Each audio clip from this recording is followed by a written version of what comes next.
Un autre truc qui me fait me dire que j'ai vieilli, ce que je regarde à la télé. Déjà, je ne regarde pas la télé parce que je trouve que ça très ennuyant. Voilà, c'est un concept de vieux, désolé. J'adore regarder par contre des documentaires sur YouTube. Alors, l'année dernière ou il y a 2 ans, je sais plus trop, je m'étais pris de passion pour suivre un mec qui travaillait en tant que photographe chez les pompiers. Il se filmait en intervention et tout, il montrait les photos qu'il faisait et tout. C'était trop passionnant. Et ben aujourd'hui, j'ai débloqué une nouvelle facette de J'ai 3000 ans, suivre les interventions policières de la BAC ou du GPIS. En fait, je crois que ça attire ma curiosité un peu mal placée. Vous voyez, ça fait un peu genre petit secret entre voisins, mais dans la vraie vie. En fait, je me rends compte que plus je vieillis, moins le côté fictif m'intéresse.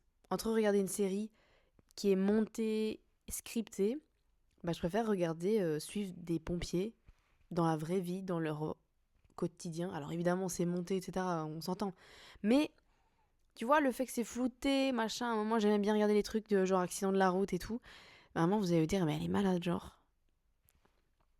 Après, faut pas oublier que j'ai une passion sur les avions. Attention à ma phrase parce que ça peut porter préjudice. Je m'intéressais à tout ce qui était crash aérien.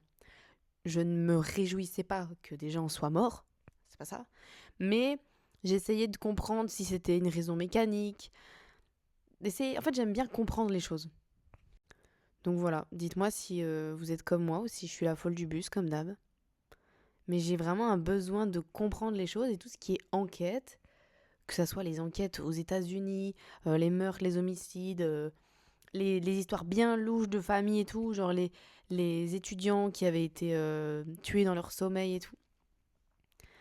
C'est pas du tout le côté morbide qui m'intéresse, non. C'est vraiment essayer de comprendre qui les a tués, pourquoi.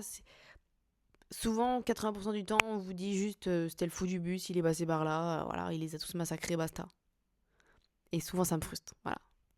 Typiquement, Xavier Dupont de Ligonnès, ça et le MH360, l'avion qui a disparu comme ça, Walou.